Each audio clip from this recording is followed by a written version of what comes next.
Galaxy यानी आकाशगंगा।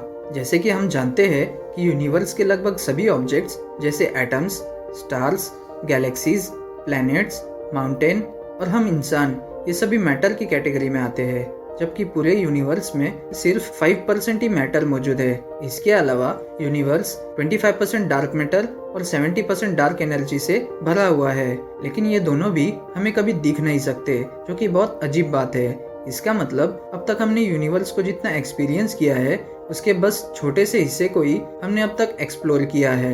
लेकिन अब तक हम ये समझ नहीं पाए हैं कि डार्क मैटर और डार्क एनर्जी काम कैसे करता है, लेकिन हम ये जानते हैं कि वो इस यूनिवर्स में ही मौजूद है। तो इसके बारे में हम कितना जानते हैं। इस वीडियो में आगे बढ़ने से पहले हमारे चैनल को सब्सक्राइब और बेल आइकन को क्लिक करना ना भूलें, ताकि हमारी वीडियो आप तक सबसे पहले पहुंच सके। डार्क मैटर एक ऐसी चीज है जो गैलेक्सीज के अस्तित्व को संभव बनाती है। जब हमने कैलकुलेट किया कि यूनिवर्स आज के जैसे स्ट्रक्चर में कैसे बना होगा, तो इससे साफ होता है कि इसके पीछे कोई यूनिक मैटर मौजूद होगी। विजिबल मैटर की ग्रेविटी इतनी स्ट्रांग नहीं होती जिससे गैलेक्सीज और कॉम्प्लेक्स स्ट्रक्चर्स का निर्माण हो सके।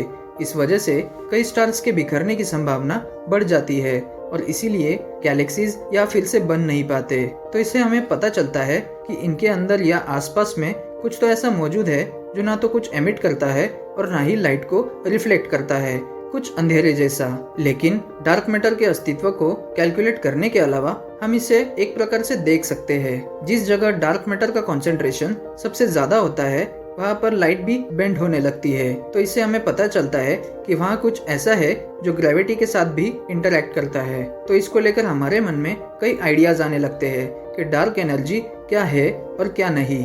हम ये जानते हैं कि डार्क मैटर सिर्फ स्टार्स के बिना कोई नॉर्मल मैटर के क्लाउड्स नहीं, बल्कि ये ऐसे पार्टिकल्स को एमिट करता है जिनका हम पता लगा सकते हैं। डार्क मैटर कोई एंटी मैटर भी नहीं है, क्योंकि एंटी मैटर जब नॉर्मल मैटर के साथ रिएक्ट करता है तब वो यूनिक गामा रेज को प्रोड्यूस करने लगता है। डार्क मैटर ब्लैक होल से भी नहीं बनता है, बल्कि ये बहुत ही कॉम्पैक्ट ऑब्जेक्ट्स होते हैं जो वायलेंटली अपने सराउंडिंग्स को अफेक्ट करते हैं और ये हर तरफ बस बिखरा हुआ नजर आता है। बेसिकली इस पर हम सिर्फ 3 चीजें निश्चित रूप से जानते हैं। नंबर 1, वहाँ कुछ तो है। नंबर 2, ये ग्रेविटी के साथ इंटरैक्ट करता है। नंबर 3, इसमें बहुत कुछ ऐसा होगा जिसे हम देख नहीं सकते।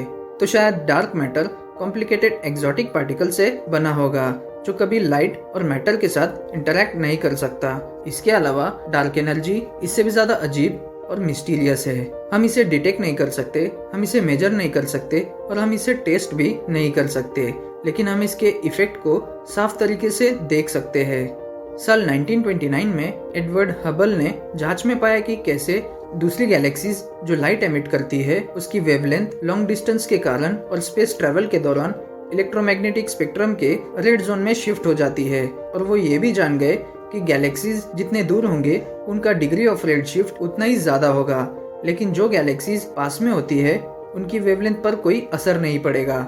इस पर एडवर्ड हबल को लगा कि इसका कारण यूनिवर्स के एक्सपांशन से हो सकता है। इसके अलावा रेड शिफ्ट तब होता है जब लाइट की वेवलेंथ यूनिवर्स के एक्सपांशन की वजह से स्ट्रेच होने लगती है।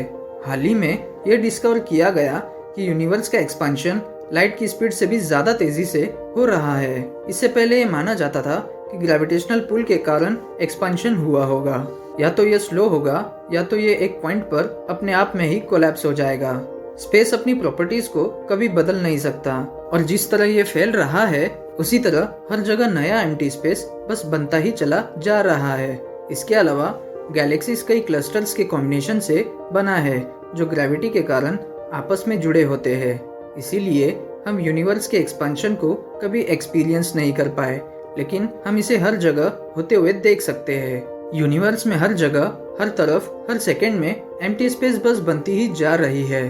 तो इससे हम ये समझ सकते हैं कि डार्क एनर्जी खाली जगह में इसी तरह की इंटरनल एनर्जी होगी, एक ऐसी एनर्जी जो किसी भी चीज से ज्यादा स्ट्रांग होगी और शायद ये समय बीतने के साथ और मजबूत होती जाएगी।